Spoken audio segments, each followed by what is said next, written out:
ಇಲ್ಲಿ ಎರಡು ವಿಷಯ. ಒಂದು ಕಡೆ ರಾಜ್ಯ ಸರ್ಕಾರದಲ್ಲಿ ಭ್ರಷ್ಟಾಚಾರ ತುಂಬಿ ತುಳುಕ್ತಾ ಇದೆ, ಭಾಳ ದೊಡ್ಡ ಪ್ರಮಾಣದಲ್ಲಿ ಭ್ರಷ್ಟಾಚಾರ ಇದೆ. ಅದು ಬಿ ಆರ್ ಪಾಟೀಲ್ರ ಹೇಳಿಕೆ, ಅದು ಸಾಕ್ಷಿ, ಅದಕ್ಕೆ ಪೂರಕವಾದಂಥ ಸಾಕ್ಷಿ ಪ್ರೂವ್ ಆಗಿದೆ. ಇನ್ನು ಇವ್ರದ್ದು ಏನದ ರಾಜು ಕಾಗೆ ಅವ್ರದ್ದು ಹೇಳಿಕೆ ಸರ್ಕಾರದ ಯಾವುದೂ ಕೆಲಸ ಆಗ್ತಾ ಇಲ್ಲ ಅಂಥೇಳಿ ನಾವೇನು ಪ್ರತಿಪಕ್ಷರು ಪದೇ ಪದೇ ಹೇಳ್ತಾ ಇದ್ದೇವೆ. ಸರ್ಕಾರ ದಿವಾಳಿಯಾಗಿದೆ, ಆರ್ಥಿಕ ಸ್ಥಿತಿ ಭಾಳ ಚಿಂತಾಜನಕ್ಕಿದೆ, ಅಭಿವೃದ್ಧಿ ಕೆಲಸ ಕಾರ್ಯಗಳು ಯಾವುದೂ ನಡೀತಾ ಇಲ್ಲ. ಹಿಂದೆ ಭಾರತೀಯ ಜನತಾ ಪಾರ್ಟಿ ಸರ್ಕಾರ ಇದ್ದಾಗ ಏನು ಮಂಜೂರಾಗಿದ್ದಾವಲ್ಲ ಅದೇ ಕೆಲಸ ಇವತ್ತು ನಡೆದಾವೆ.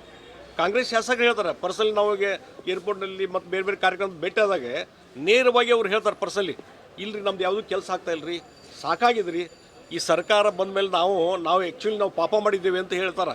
ಆಡಳಿತ ಪಕ್ಷದಲ್ಲಿ ಇದ್ದೂ ನಾವು ಇಲ್ಲ, ಪ್ರತಿಪಕ್ಷದಕ್ಕರ ಅನುದಾನ ಇಲ್ಲ. ನೀನು ನಾನು ಹೂವಿನ ಹಡಗಲಿ ಹೋಗಿದ್ದೆ, ಅಲ್ಲಿ ನಮ್ಮ ಪಕ್ಷದ ಶಾಸಕರಿದ್ದಾರೆ ಕೃಷ್ಣ ನಾಯ್ಕ, ಅಲ್ಲಿ ಅಂತ ಹೇಳಿದ್ರು ಅವರು, ನಮಗೆ ಒಂದು ಪೈಸಾ ಅನುದಾನ ಬಂದಿಲ್ಲ ಅಂತ. ಇದು ಪ್ರತಿಪಕ್ಷದವ್ರದ್ದು. ಇನ್ನು ಅಲ್ಲೇನು ಮೂಗಿಗೆ ತುಪ್ಪ ಒರೆಸುವಂಥ ಕೆಲಸ ಸಿದ್ದರಾಮಯ್ಯ ಮಾಡ್ತಾರೆ. ಈಗ ಹೇಳಿದ್ರಲ್ಲ 15 ಕೋಟಿನ 30 ಕೋಟಿ ಕೊಟ್ಟಂಗೆ ಮಾಡೋದು, ಟೆಂಡರ್ ಆಗೋಂಗಿಲ್ಲ, ಅದಕ್ಕೆ ಅನುದಾನ ಸ್ಯಾಂಕ್ಷನ್ ಇಲ್ಲ ಅಂದರೆ ಸುಮ್ಮನೆ ವರ್ಕ್ ಆರ್ಡರ್ ಕೊಡೋಂಗಿಲ್ಲ, ಅದು ಸುಮ್ಮನೆ ಮೂಗಿಗೆ ತುಪ್ಪ ಹಚ್ಚೋ ಕೆಲಸ ಇವತ್ತು ಮಾಡ್ತಾಯಿದ್ದಾರೆ. ಹೀಗಾಗಿ ರಾಜೀವ್ ಕಾಗೆ ಅವರು ಹೇಳಿದ ಇದರಲ್ಲಿ ಭಾಳಷ್ಟು ಸತ್ಯಾಂಶ ಇದೆ. ಅದಕ್ಕಾಗಿ ಸರ್ಕಾರ ದಿವಾಳಿ ಆಗಿದೆ, ಆರ್ಥಿಕ ಪರಿಸ್ಥಿತಿ ಭಾಳ ದುಸ್ಥಿತಿಗೆ ಕೊಲ್ಯಾಪ್ಸ್ ಆಗುವಂಥ ಪರಿಸ್ಥಿತಿಗೆ ಬಂದದೆ. ಈ ಗ್ಯಾರಂಟಿ ಯೋಜನೆ 50,000 ಕೋಟಿ ಗ್ಯಾರಂಟಿ ಯೋಜನೆ ಖರ್ಚು ಮಾಡ್ತಾಯಿದ್ದಾರೆ. ಮತ್ತು ಎಲ್ಲಿ ಬರ್ತದೆ? ನಾವು ಹೇಳಿದ್ವಿ UPK ಇದು ನಮ್ಮ ಅಪರ್ ಕೃಷ್ಣ ಪ್ರಾಜೆಕ್ಟಿಗೆ 50,000 ಕೋಟಿ ಬೇಕಾಗ್ತದೆ ತಕ್ಷಣವೇ. ಈಗ 1 ಲಕ್ಷ ಕೋಟಿ ಮೇಲೆ ಬಂದದ್ದು, ಲ್ಯಾಂಡ್ ಎಕ್ವಿಷನ್ ಎಲ್ಲ ಹಿಡಿದ್ರೆ 1 ಲಕ್ಷ ಕೋಟಿ ಮೇಲೆ 50,000 ಕೋಟಿ ನೀವು ಅಲ್ಲಿ ಖರ್ಚು ಮಾಡ್ತಾರಲ್ಲ, ಇದು ಅಪರ್ ಕೃಷ್ಣ ಪ್ರಾಜೆಕ್ಟ್ ಖರ್ಚು ಮಾಡಿದರೆ ನಮ್ಮ ಬಿ ಸ್ಕೀಮು 3 ಏನು ಇದೆ ಅದರ ಮುಂದಿನ ಯೋಜನೆಗಳನ್ನು ಮಾಡಿ ನೀರಾವರಿ ಯೋಜನೆ ತೊಗೊಬೋದು, ನಾವು ಕಾಯಮಾಗಿ ರೈತರಿಗೆ ಅನುಕೂಲ ಮಾಡ್ಬೋದು. ಅದನ್ನು ಮಾಡಲಿಕ್ಕೆ ತಯಾರಿಲ್ಲ. ಅಂದರೆ ಇವತ್ತು ಸರ್ಕಾರ ದಿವಾಳಾಗಿದೆ. ಇವತ್ತು ರಾಜೀವ್ ಕಾಗೆ ಅವರ ಹೇಳಿಕೆ ಅಥವಾ ನಮ್ಮ ಇವ್ರದ್ದು BR ಪಾಟೀಲ್ ಅವ್ರ ಹೇಳಿಕೆ ಮತ್ತು ಹಿಂದೆ ಕೃಷ್ಣ ಬೈರೇಗೌಡರು ಬೆಂಗಳೂರಿನಲ್ಲಿ ಮೊನ್ನೆ ಒಂದು ತಹಶೀಲ್ದಾರ್ ಕಚೇರಿಗೆ ಹೋಗಿದ್ದಾರೆ. ತಹಶೀಲ್ದಾರ್ ಕಚೇರಿಗೆ ಹೋಗಿ ಅಲ್ಲಿ ಪಬ್ಲಿಕ್ ಅವ್ರು ಬೆನ್ನು ಹತ್ತಿದ್ದಾರೆ, ಅರ್ಜಿ ಹಿಡಿದಿದ್ದಾರೆ. ನೋಡಿ ನಾವು ಅರ್ಜಿ ಕೊಟ್ಟು 1 ತಿಂಗಳಾಯಿತು, 2 ತಿಂಗಳಾಯಿತು, ನಮ್ದು ಯಾವುದೂ ಕೆಲಸ ಆಗ್ತಾ ಇಲ್ಲ. ಯಾರು ಹಣ ಕೊಡ್ತಾರೆ ಅಧಿಕಾರಿಗಳಿಗೆ ಒಂದೇ ದಿವಸಕ್ಕೆ ಕೆಲಸ ಮಾಡ್ಕೊಂಡು ಹೊರಗೆ ಬರ್ತಾರೆ, ನಾವು ತಿಂಗಳುಗಟ್ಟಲೆ ಅಡ್ಡಾಡಿ ನಮ್ಮ ಚಪ್ಪಲ್ ಹರಿದವ್ರಿ ಅಂತ ಹೇಳ್ತಾರೆ ಅವರು. ಆವಾಗ ಕೃಷ್ಣ ಬೈರೇಗೌಡರು ಸಿಟ್ಟಿಗೆದ್ದು ಅಲ್ಲಿಯ ತಹಶೀಲ್ದಾರ್ ಅಧಿಕಾರಿಗಳು ಏನು ಹೇಳ್ತಾರೆ ಅಂದರೆ, ನಿಮ್ಮದೆಲ್ಲ ಗುರುತಾದ ಹಣೆ ಬರ ಭ್ರಷ್ಟಾಚಾರ ತುಂಬಿ ತುಳುಕ್ತಾ ಇದೆ, ಅದಕ್ಕಾಗಿ ಸುಮ್ಮನೆ ಅವ್ರಿಗೆ ತ್ರಾಸು ಕೊಡೋದು ಬದಲಿ ಒಂದು ತಹಶೀಲ್ದಾರ್ ಕಚೇರಿ ಮುಂದೆ ಒಂದು ಬೋರ್ಡ್ ಹಾಕಿಬಿಡ್ರಿ, ಇಂಥ ಕೆಲಸಕ್ಕೆ ಇಂಥ ಕೆಲಸಕ್ಕೆ ಇದ್ದದು.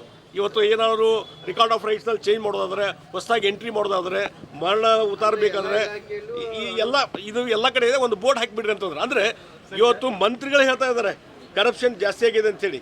ಈ ರೀತಿಯಾದಂಥ ಪರಿಸ್ಥಿತಿ ಯಾವಾಗೂ ನೋಡಿದ್ದಿಲ್ಲ. ಅಲ್ಲ, ಇದು ಒಂದು ಅದಕ್ಕಾಗಿ ನಾನು ಹೇಳ್ತೀನಿ, ಸಿದ್ದರಾಮಯ್ಯನವರು ಈ ಹಿನ್ನೆಲೆಯಲ್ಲಿ ಅವ್ರ ಹಿಂದೆ 40% ಕಮಿಷನ್ BJP ಸರ್ಕಾರ ಅಲಿಗೇಷನ್ ಮಾಡಿದ್ರು, ಪ್ರೂವ್ ಮಾಡಲಿಲ್ಲ. ಆದರೆ ಇವತ್ತು ಕಾಂಗ್ರೆಸ್ಸಿನ ಶಾಸಕರ ಹೇಳಿಕೆ ಇವತ್ತು ಪ್ರೂವ್ ಆಗಿದೆ. ಅದಕ್ಕಾಗಿ ನೈತಿಕ ಹೊಣೆ ಹೊತ್ತು ಸಿದ್ದರಾಮಯ್ಯನವರು ಮತ್ತು DK ಶಿವಕುಮಾರ್ ತಕ್ಷಣವೇ ತಮ್ಮ ಪದಸ್ಥಾನಕ್ಕೆ ರಾಜೀನಾಮೆ ಕೊಡಬೇಕನ್ನುವಂಥ ಒತ್ತಾಯವನ್ನು ನಾನು ಮಾಡ್ತೀನಿ. ನೋಡ್ರಿ, ಇವತ್ತಿಲ್ಲ ನಾಳೆ ರಾಜಕೀಯ ಧ್ರುವೀಕರಣ. ನಾವು ವೈಯಕ್ತಿಕವಾಗಿ ರಾಜು ಕಾಗೆ ಅವರಾಗಲಿ ಮತ್ತೊಂದಾಗಲಿ ಭಾಳಷ್ಟು ಜನ ಶಾಸಕರು ಹಿಡಿದಿದ್ದಾರೆ ಕಾಂಗ್ರೆಸ್ನಲ್ಲಿ, ಸಾಕು ಇದು ಅಂಥೇಳಿ. ಮೋದಿಯವರ ನಾಯಕತ್ವವನ್ನು ಲೈಕ್ ಮಾಡುವಂಥವ್ರು ಭಾಳ ಜನ ಇದ್ದಾರೆ ಕಾಂಗ್ರೆಸ್ನಲ್ಲಿ. ಹೀಗಾಗಿ ರಾಜಕೀಯ ಧ್ರುವೀಕರಣ ಯಾವ ಟೈಮ್ನಲ್ಲಿ ಆಗ್ಬೋದು. ಈಗ ಹಿಂದೆ ಆಗ್ತಿದ್ರು ಆಪರೇಷನ್ ಕಮಲ ಮಾಡ್ತೀರಿ ಅಂತ ಕೇಳ್ತಾರೆ ಭಾಳ ಜನ MLAಗಳು ಬರಾಕತ್ಕೊಳ್ಳಿ. ನಾವೇನು ಆಪರೇಷನ್ ಕಮಲ ಮಾಡೋದು ಬೇಕಾಗಿಲ್ಲ, ಏನಿಲ್ಲ.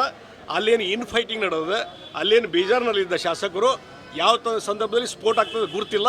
ಅದಕ್ಕೆ ಆಪರೇಷನ್ ಕಮಲ ಮತ್ತೊಂದು ಹೆಸರು ಇಡೋದು ಬೇಡ. ಸರ್ಕಾರ ಯಾವುದೇ ಟೈಮ್ನಲ್ಲಿ ಕೊಲ್ಯಾಪ್ಸ್ ಆಗ್ಬೋದು ಅಂತ ನಾ ಹೇಳ್ತೀನಿ. ಅಲ್ರಿ, ಅಲ್ಲಿ ಬದಲಾವಣೆ ಅಲ್ಲ, ಸರ್ಕಾರ ಉಳಿತಿಲ್ಲ ಅನ್ನೋದು ಪ್ರಶ್ನೆ ಬಂದದ. ಈಗ ನೋಡಿ, ಪ್ರತಿ ಹಂತದಲ್ಲಿ ಹೋರಾಟ, ಬೀದಿಗಿಳಿದು ಹೋರಾಟ ಮಾಡಿದ್ದೇವೆ, ಪ್ರತಿಭಟನೆ ಮಾಡಿದ್ವಿ. ನೋಡಿ, ಇದು ಪ್ರತಿ ಹಂತದಲ್ಲಿ ಇಲ್ಲ. ನಾ ಹೇಳಿದಲ್ಲ, ಈಗ ಅದು ಸೆಳೆಯುವಂಥ ಪ್ರಯತ್ನ ಮಾಡಿದ್ರೆ ಆಪರೇಷನ್ ಕಮಲ್ ಅಂತಾರೆ. ಅದಕ್ಕೆ ನಮ್ದೇನಿಲ್ಲ ಪ್ರಯತ್ನ, ಅವರೇ ಹೊರಗೆ ಬರ್ತಾರೆ ಎಲ್ಲರೂ ಕೂಡಿ. ಇಲ್ಲ, ಇನ್ನೂ ನಮ್ಮ ಕೂಡ ಹಂಗೆ ಮಾತಾಡಿಲ್ಲ, ಮತ್ತು ಯಾರ್ಯಾರು ಕೂಡ ಮಾತಾಡೋಕೆ ಗುರ್ತಿಲ್ಲ. ನೋಡ್ರಿ, ಇದು ಜಗದೀಶ್ ಶೆಟ್ಟರ್ ತೀರ್ಮಾನ ತಗೊಳ್ಳೋದಲ್ಲ. Party has to take the decision. ಅಂಥ ಪ್ರಸಂಗ ಬಂದಾಗ ಪಾರ್ಟಿ ನಿರ್ಧಾರ ತಗೊಳ್ತಾರೆ.